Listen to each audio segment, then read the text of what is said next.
Welcome to the Wolf Connection podcast. Let's talk about some wolves.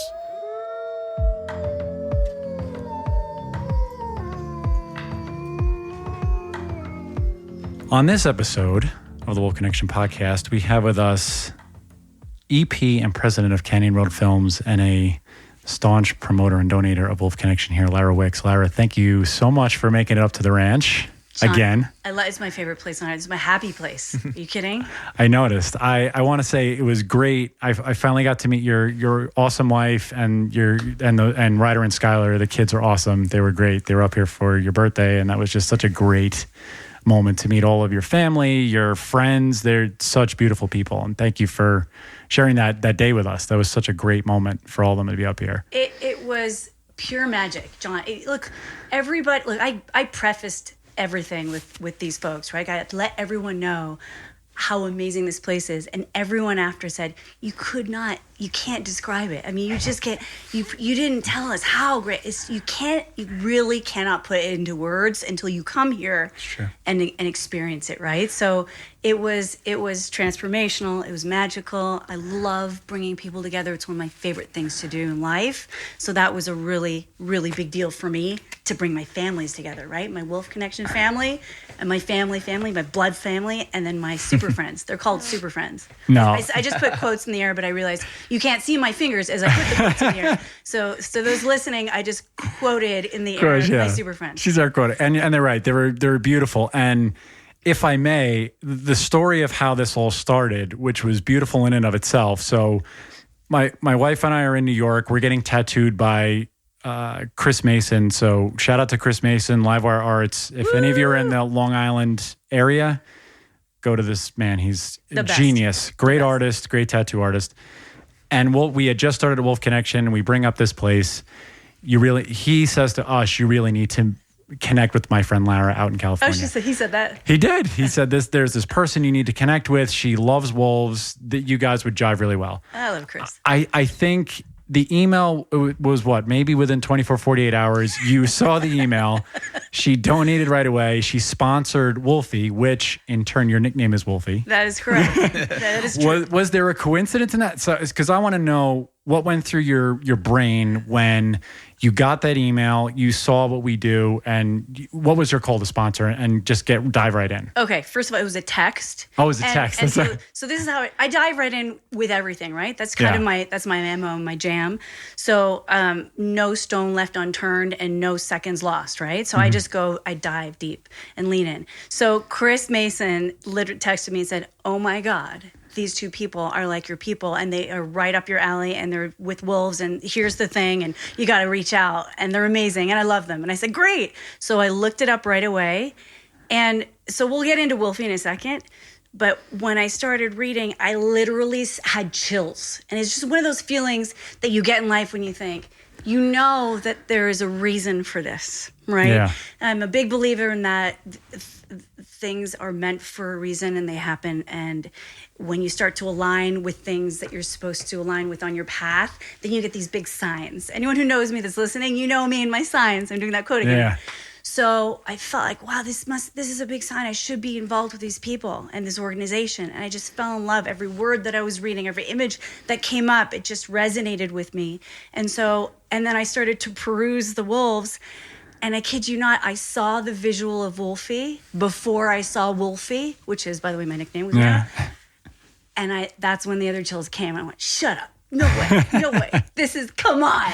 It's kismet. It had to be done. This is the biggest sign ever. Yeah. Boom, donating. Boom. How do I visit? Yeah, that was so great. Yeah, because it was such a quick turnaround. I think it was around the holidays, if I'm not mistaken, and we came back, and all of a sudden there's this private on the docket that we've never met before, and then you've been here. It's 3.5 years already. Yeah, which is crazy. insane in and of itself. That it's evolved into this partnership. And we were just talking before we went on. You've always loved wolves, and you were saying your father was a huge influence. How did that start? Because you grew up in Toronto, in Canada. Right. So did that start there? Were there any wild experiences up there? How did you get started? There were wild experiences, John. Yeah, but that's a whole other podcast. Yeah, okay. So I grew up with German Shepherds, first of all. Ever since I was a baby, my father I'm going to go even further back. So my dad, this is how I talk, by the way, in tangents. So try and follow everyone. Good luck. Strap yourself in. So my dad was a fighter pilot, and he flew the F-86 Sabre. That was the jet. It was the first dogfighting jet to break the speed of sound or something crazy like that. And so when he retired, he started getting German Shepherds, and the first German Shepherd he named Sabre. And then it became Sabre 1, Sabre 2, Sabre 3. I think by the time I came along, I was born in 69, it was Sabre number 4, but Sabre number 1 for me. Mm-hmm. So German Shepherd, Sabre number 1, you literally couldn't get to me, the baby, until you passed the German Shepherd. You would have to get through Sabre. He was kind of like my guard dog. Your guard dog, right? Yeah. So I grew up with these, these big dogs, very wolf-like in some way, German Shepherds, right? Same kind of family. Yep. And my dad had a property. And the German Shepherds would tell us when the wolves would come along, because the wolves would come along the property line and they would lower their heads down and they would peek. They'd come out, they clear the woods, right? It was about 2 acres to the wood line. Mm-hmm. And the dogs, my dad eventually had 3 dogs all the time, 3 Sabre 1, 2.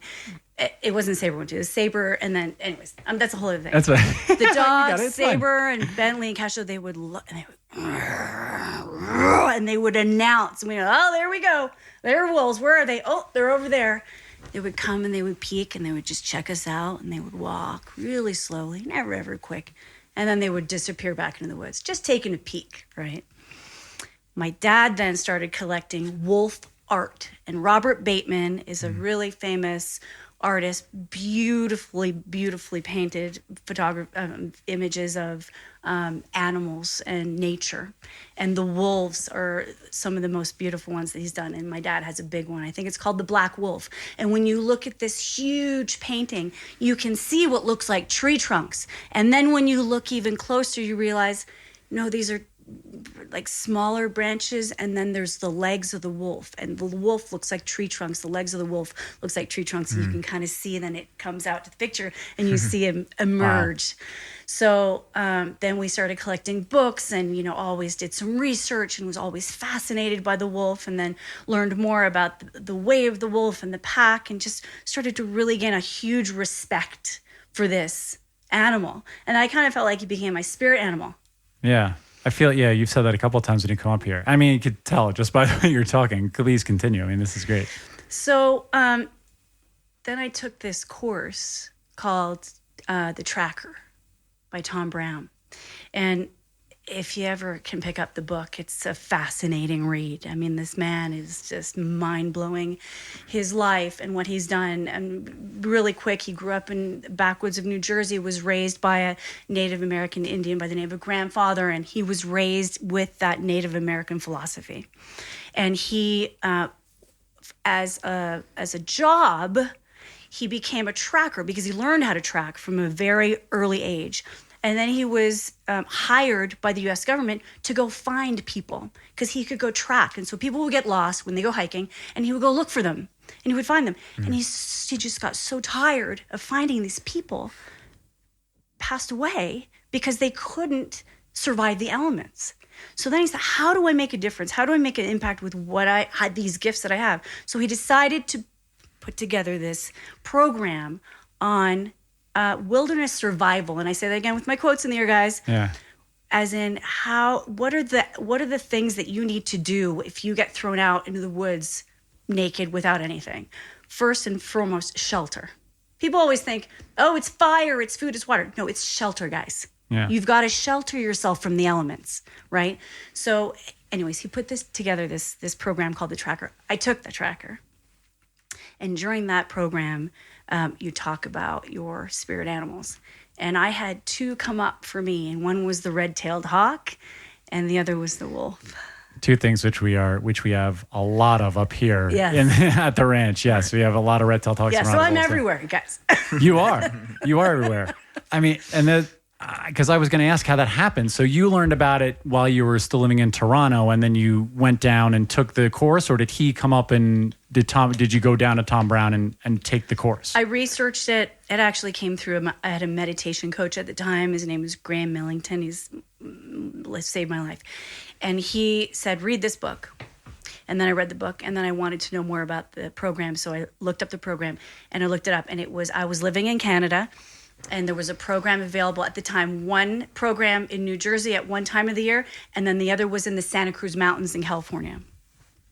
I said, I'm going to go to the one in California, thinking, oh, it's going to be warm. No, guys, no. It was freezing. No, it's fucking yeah. Sorry, excuse my language. Soaking cold up in the Santa Cruz Mountains in January. Like, was I insane? So the dropout rate is this 1 week long course. The first week I took, which was wilderness survival. And then the second week I enrolled in as soon as I finished that, which was called philosophy. And it was Native American philosophy. And that's when you would go deep into meditation. But that first week, the dropout rate is like something like 60% because people just are faced with their own shit. Excuse my language. Yeah. It's an incredibly transformational experience. And it's just the best thing that I've ever done. Best thing I've ever done. I got in touch with my inner warrior in that, and not in the way physically that you think, oh, I can go in the woods and no, it's your spiritual warrior, right? Yeah. So So anyways, that was great. I can talk about that for hours. No, and that's such a great.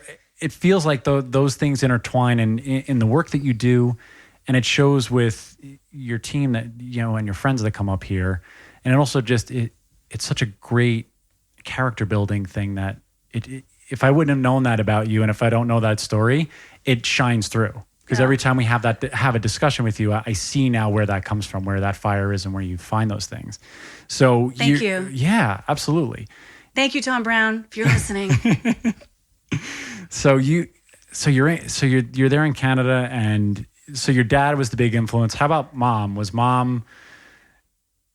Where was she in the picture in terms of, and by the way, so Lara's mother, Eleanor Calbis, right? I said that correctly? Was a renowned soprano opera singer up in Canada. I know she's passed 4 years ago now. Yeah. Is that correct? Yep. So no longer in this earth, but with me every day, I tell you. But so what was her influence? Or was it all dad in terms of as far as the wolves? As far as the wolf aspect. My mother was a passionate woman who loved all things living. Okay, cool. She was also a diva in the best sense possible. She was a true diva, my darling. Yeah. But she loved dogs and loved animals. It was my father really the influence on wolves and living in Canada. My mom was born in the Philippines, and she came over with $20 in her pocket and made a career for herself, and was on Broadway at the age of 21. Wow. And joined the Canadian Opera Company and has had an astounding life. In fact, I'm doing a documentary on my mom right now. I can't wait till that comes out. Yeah. You have to let us know. Please let me know because I want to watch it. By the way, it's a documentary about a parent.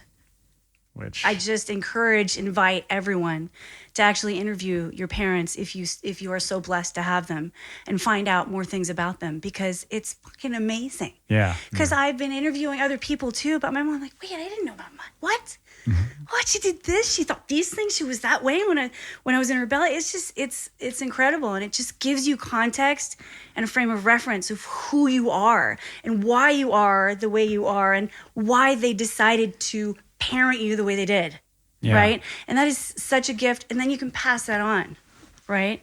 And then you understand where that legacy comes from. So that's a whole other podcast too, guys. we got 2 other podcasts to talk about. Yeah. Lara's already setting our schedule. We're good, Stephen. We can have so many of these.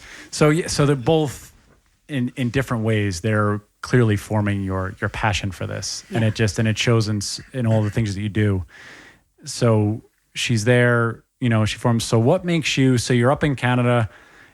They're in your backyard, literally. Yeah. So what's the call? And you've been in TV and movie production for 25 years.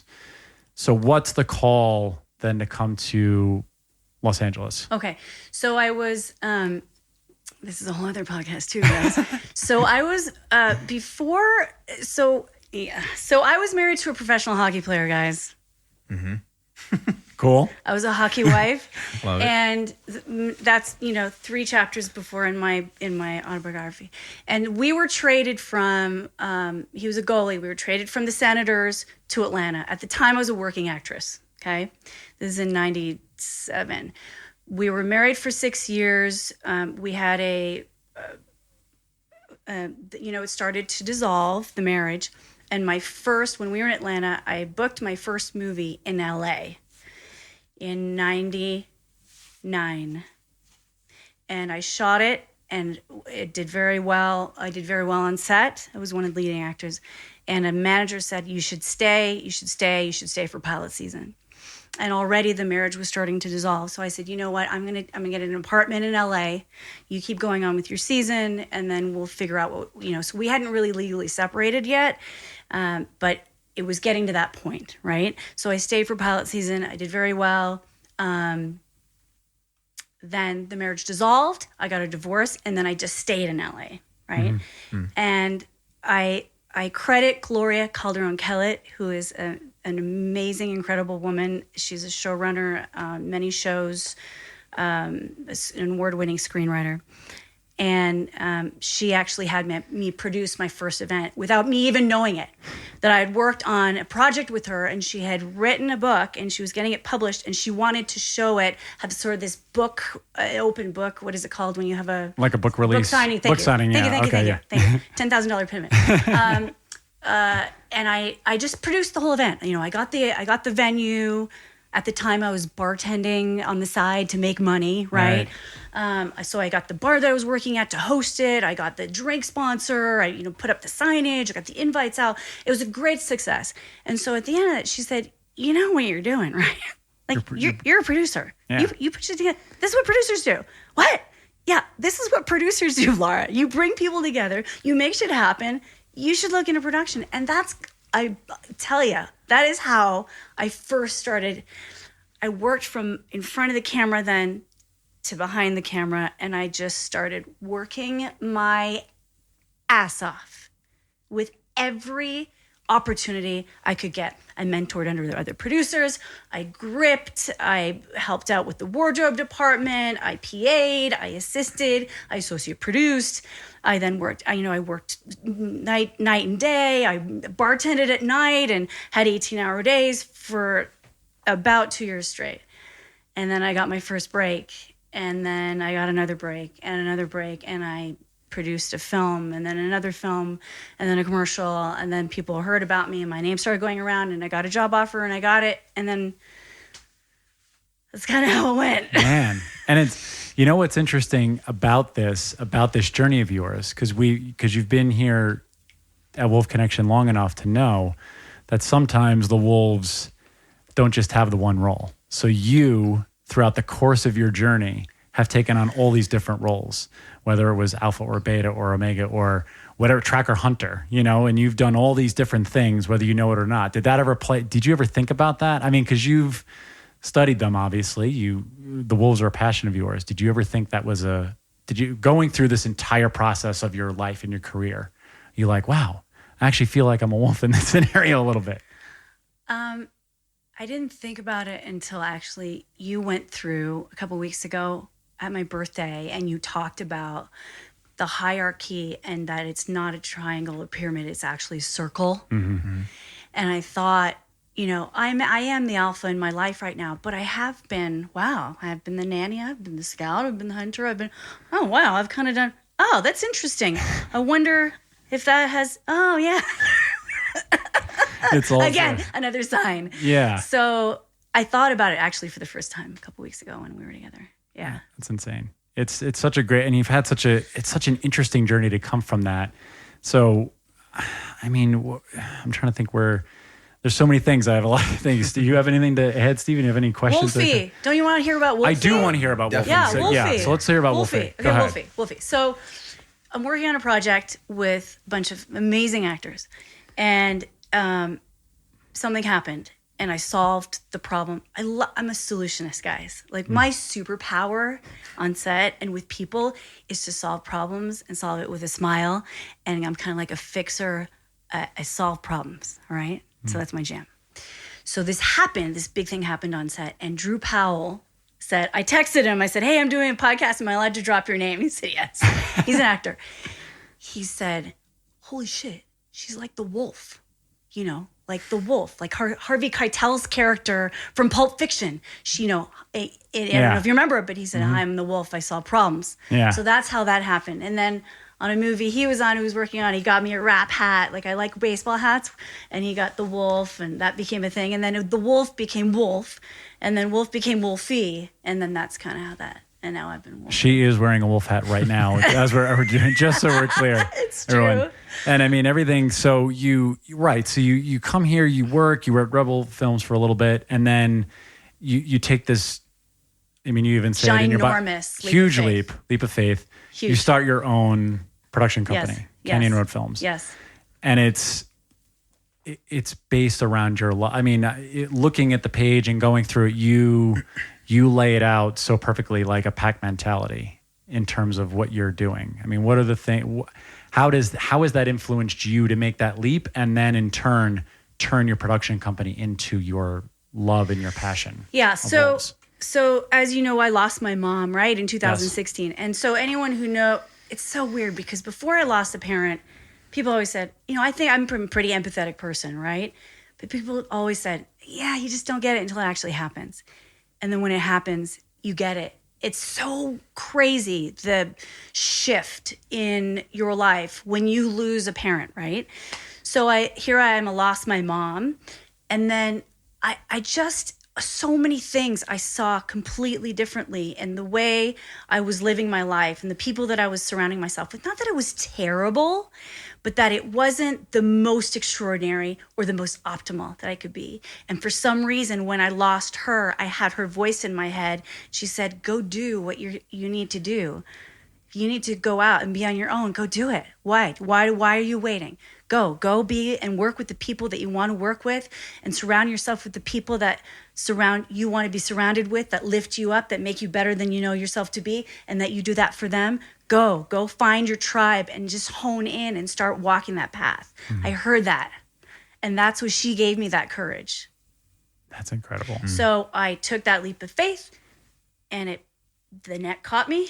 Mm-hmm. And it was just right away, it was just bananas. Like there was a lot of fear, but there was a lot of excitement too, and a lot of crazy inspirational spiritual courage that I got from her. But I leapt, and it came, and the universe opened up, and all of these clients who just, we just had relationships, and they loved me as a human being. I loved them too. And they said, let's do this. You opened up your company. Come on. We got to shoot. We got another shoot. And boom, boom, boom, boom, boom. And it would become back to back to back to back to back. I mean, it wasn't until 6 months later that I opened up my website, because I had no fucking time. Yeah. We were shooting so much. I was like, oh my God, we have to put a website together, you guys. We should probably do this. We're on the map now, right? Yeah. So it was, it was great. It's been great. It's been awesome. And that's been awesome. My pack, I call them my pack, my team. Yeah. They're amazing. You know them. I know them, yeah. And they've been up here a couple of times, and I want to broach that with you too, because what have you seen? Has anything been different? And I saw, because what's great about you, like you said, is you bring people together. And so you bring your team up here. They've been up, I believe, 3 or 4 times already. What have you seen that they've gained from coming here with you and understanding the dynamics of how your passion and the wolf pack and how that John is so huge. I mean, and my intention of bringing them up was that, like, I knew that something tremendous was going to come out of them coming here, but I really had no idea. It turned into something even better. So, first of all, the experience was very emotional. For every person, they had a different reaction, right? And it was their own unique experience. And so that in itself, just to talk about that dialogue is so special. And it opens up conversation to things you wouldn't normally talk about, right? Oh, I have a thing in my life with this, and I was really confronted, and this happened today, and it brought up that for me, and we would never talk about that had it not been for that, right? And it just kind of felt like it sealed the circle with my pack. Now we're complete. I'm getting a little verklempt talking about it right now. It is emotional for me, because then I have this tingly feeling of, that's why I'm supposed to be here. That's why this is part of my path. that's why I needed to bring the people here. This is exactly what I need to be doing with my pack on this path. I need to be doing things like this. This is part of our path together and our journey, right? We're also meditating together, like all these things that just elevate us to a place of, now we're in the trenches together. I kind of feel like we got a little like, I'm doing this thing, but no one can see it. You know, when you point your fingers at someone's eyes and you point them back, I see you now, I see you. Yeah. There's this relatedness that wasn't there before we came to Wolf Connection, that we have a level of communication that is just better. Yeah, it's almost that's the way I can say it. It's almost a deeper understanding, right? It's you when you meet people. We've had this discussion with people that have come here, with kids, even with Teo and Amanda, is when you reach that almost that primal level and you sort of really go deep and underneath all of the stuff, and you get to that really the bare bones of what's actually makes us tick. It really enhances your abilities once you figure that out. And you go, okay, this is where I'm starting from, and this is where we're going to go. And we always say there's sacred timing with everything, with the wolves, with ourselves as volunteers and staff, I'm sure with yourself. I mean, you went head first, and man, you didn't stop. But man, that's it, that timing and that container to be able to do all these things is just incredible. Yeah. I want to say something about the wolves. So there's something so magical about their teaching that you can't put your finger on it, right? And then you experience it, and it just opens, I feel it opens up this space in your life to learn, but also teach, right? So it's opening up space for you to open up your heart and then get in touch with kind of your higher self, whatever it may be that you believe in, right? Whether it be your higher self or God or Mother Earth or your chakras or just you, period.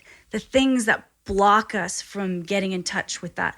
I feel like the wolves get in and they just kind of pry it open, and you can't not but open up. And it just becomes this experience of this overwhelming experience of, oh God, okay, I can just for a second just breathe and just be quiet. And I don't have to say anything, and I can just be. And that's when the magic happens. Yeah. And then you take that with you, and you can be that way with others, with your kids, with yourself, with your spouse, with your friends, with your coworkers, and you take that with you. So that magic that you get from here, it goes out in the world. It makes the world a better place. You know what I mean? Yeah. I'm about to cry, guys. I'm about to cry. It's okay. But we need more places like this in the world. You know, especially right now. We need it so bad. So I'm so grateful that this has existence for me and my people, that we can come in and then come out and make an impact in our communities, because it's tangible, it's palatable, it is real, right? Yeah. And the world just gets a little bit more healing. And it's people like you that when you come here, and you know, the intention is just to sort of give you the guidance and just to see, you know, have the experience. And it's for you, for it to have the impact it's had on you is more, I think, than we could ever have asked for. And that it's impacted you personally, it's impacted you professionally, it's impacted you, you know, in a way that has grown exponentially, even as you're growing in yourself. I mean, did you feel that when you first came here and you saw Wolfie in person? Well, Wolf the person. Was that something did that start that? Or was it something that kind of was an igniter almost? Was that one of those things? You see the picture on the website, right? Yeah, we have the website up. That picture. So my dad says so often to me, he has that picture. I printed it and sent it to him because, you know, he's 85 years old. I can't be sending stuff over the internet. Right. I have to print it and send it to him. Print it, right. And he has it sitting at his desk, which he goes to on a daily basis. And he loves that picture. And he said, it's so encompasses who you are. I love that. There's such joy in you, right? Yeah. And there was I operate from a place of joy. So the first time I went in, I'll never forget when I sat down and they came to me.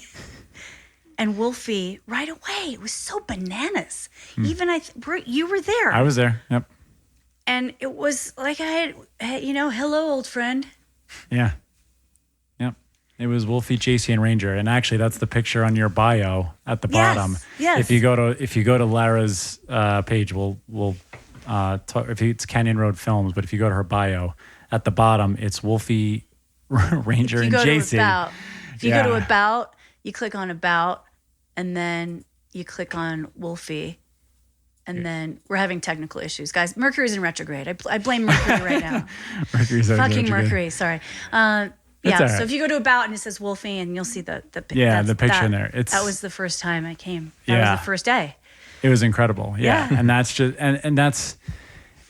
and the wolves come from a place of where, if you're open to learning and understanding, they're just going to give it right back to you. Yeah. And I think it's such a beautiful sign for those things to happen. And it's happened with your team. It's happened with your friends. So they're an extension of you, which I think is such a great, and that's why I believe you're such a powerful conductor for all these things. And it shows. Thank you. That we were able to connect in that way and for you to come here and be, and be that conduit. Yeah. My team, Christine, Adam, and Gabby, they adore coming here.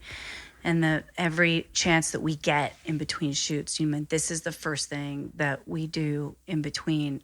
Other than spa day, that's not happening anymore. Right. But how do we decompress? How do we ground ourselves? How do we get back before we dive into the next shoot?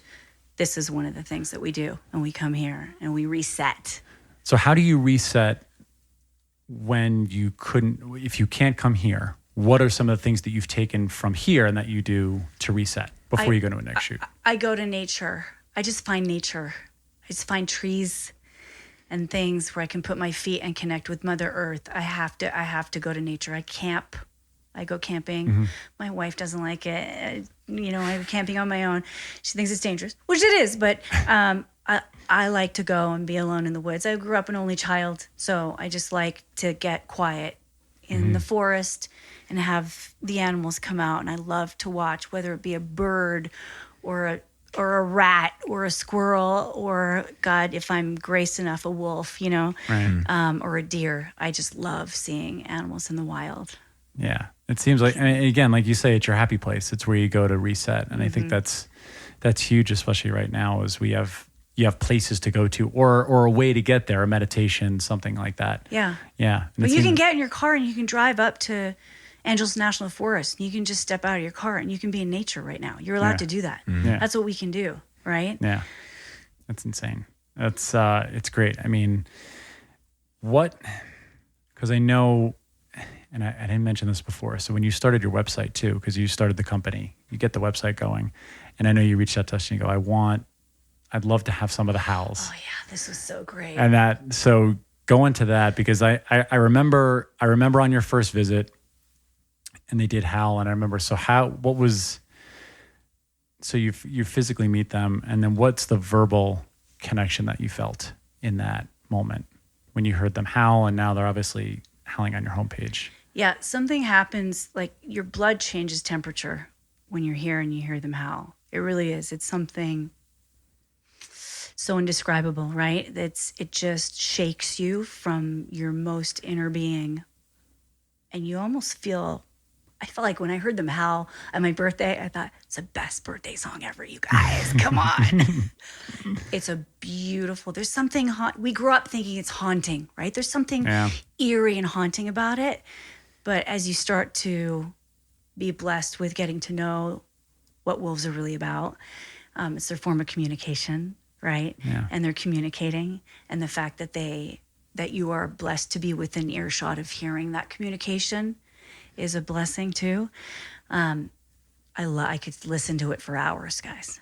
Yeah. But when we went through several iterations with this website, and originally it was just going to be the ooh, just one. And then Diana Horowitz, one of my creatives that I work with, she said, don't you feel like your team should be answering? Your pack, yeah. And we should hear these footsteps. And we all collaborated on that. Yeah, it would be great as if I'm calling out, and then Christine and Adam and Gabby are then answering my call. And then we thought, wouldn't it be great? It's this kind of this subliminal message of we answer your call to the clients. So and that's when I reached out to Wolf Connection and said, hey, it'd be so great if we could actually have our wolves answer this call on this website. And so those are your wolves. It's the sound of the wolves. It's really awesome. And doesn't it teach us too that we don't necessarily need to have that, I don't need to physically be around you in order to feel that emotion or feel that my blood change temperature or anything. It can be a howl. It can be, it can be visual. It can be, sitting apart, distancing, but at least we can see. Yes. I have something funny to share with you. Hold on, I'm going to take a sip. Hold on. It's water, guys. It's water. Come on. So we work on set, right? We work on these big shoots. There's anywhere from 60 to 100 people on set per day, and we have walkie-talkies because we're rolling with sound. So a lot of the time we'll howl over the walkie, or when we wrap, we're in different parts of the set, and I'll just go, oh, and I'll hear, ooh. Over there, my first AD, Francesca Bravos, does that a lot. She'll howl for me and say, where is she? So it's been our form of communication on set, which is really endearing. Whose howl can you pick out on set from your team? I can decipher Francesca's. I know what Christine's sounds like. I know what Adam's sounds like, and I know what Gabby's sounds like. It's for everyone. You're just on it. I know them. I feel like you're a radar too, though, because you're just everything is in you envelop it all. I feel like when you're there too, which is a producer, obviously, an executive producer. Yeah, I found my thing, guys. You got to everybody. Please find what you love to do that you do best, and because that's when you can make a difference in this world, right? When you have joy and you are extraordinary and you are your best self at whatever you're doing. That's when you're going to spread that out and make a difference in your world, in your community, and in your life. Don't be miserable. Be happy. Yeah. Work is hard. It's fucking hard. I get it. It's challenging. But there's always that glimmer of joy when you're doing the thing that you're supposed to be doing in your life. Yeah. So if you're not doing that, change it. Go take the leap of faith. The net will find you because the universe will open it up for you because it will say, yes, please come. This is what you're supposed to be doing because this is how. I think this is how we end the podcast, right? This is it. We're going to end it, but I do. The thing is, you've said so many wonderful things. The last thing I will ask you is, when you hear the word wolf, what does that mean to you?